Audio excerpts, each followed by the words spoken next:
ডাকতে এসেছে। যেই না এই কথাটি স্মরণে করিয়ে দিয়েছে, অনুসূয়ার স্বামী ললিতা লক্ষ্য হীরার চরণে মা মা বলে লুটাইয়ে পড়েছে। মা গো, আজ থেকে তুমি আমার জ্ঞানের গুরু, তুমি জ্ঞানের মধ্যে তোমায় খুলে দেবে। আমি বড্ড ভুল করেছি, আমি বড় অপরাধ, এতটাই বড় অপরাধ করেছি, আমার অপরাধের ক্ষমা হবে না, তুমি আমায় ক্ষমা করো। ললিতা লক্ষ্য হীরা পুনরায় অনুসূয়ার হাতে তুলে দিলেন।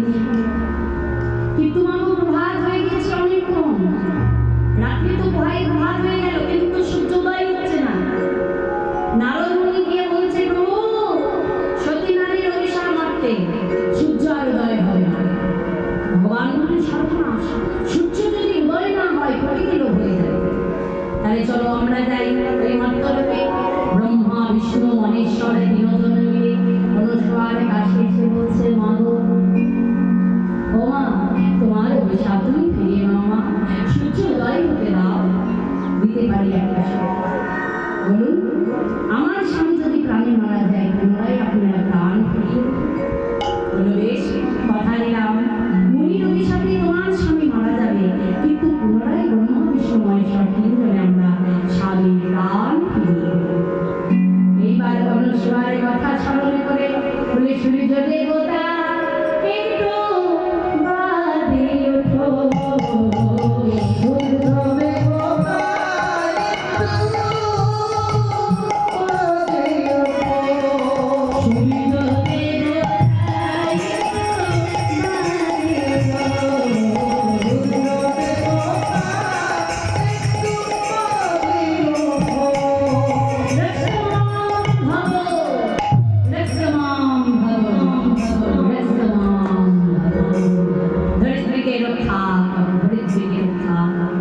বলতে বলতে ধীরে ধীরে সূর্যোদয় হয়ে গেলে অনুসূয়ার স্বামী মারা গেলেন।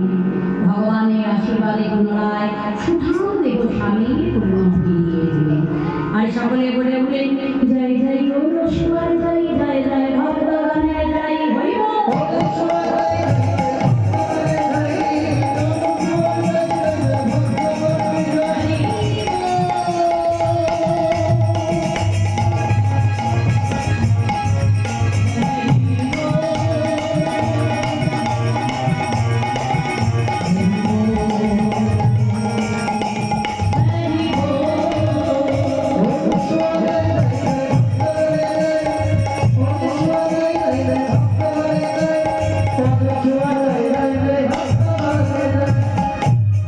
তাহলে দেখুন বাবা, সেই সূর্যদেবকে আজকে সবাই বলছে যে তোমার তো বালকের নয় স্বভাব, আজ জানি তুমি উদয় হবে, যতই তোমাকে আমরা ঢাকার চেষ্টা করি না কেন।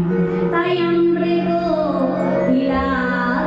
ডাকে কদম দেব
আর কুয়াশা মানে অন্ধকার।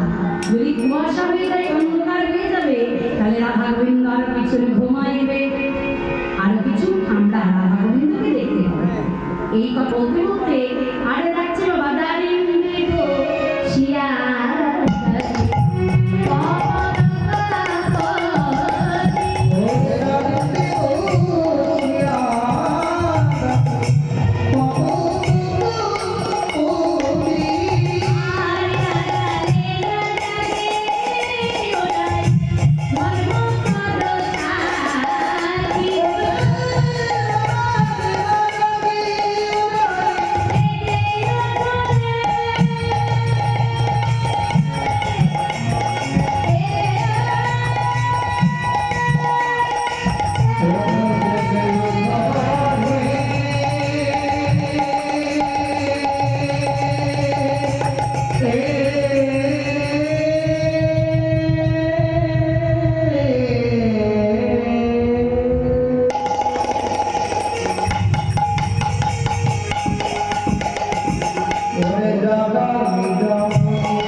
ইহপতির মধ্যে জগৎপতিকে বসাই ভজন করে।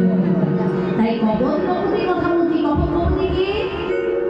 রাজ্যে পায়রা, এরা সুন্দরভাবে কথা বলছে, আর বাকি জনকে বলছে ভগবান ভগবান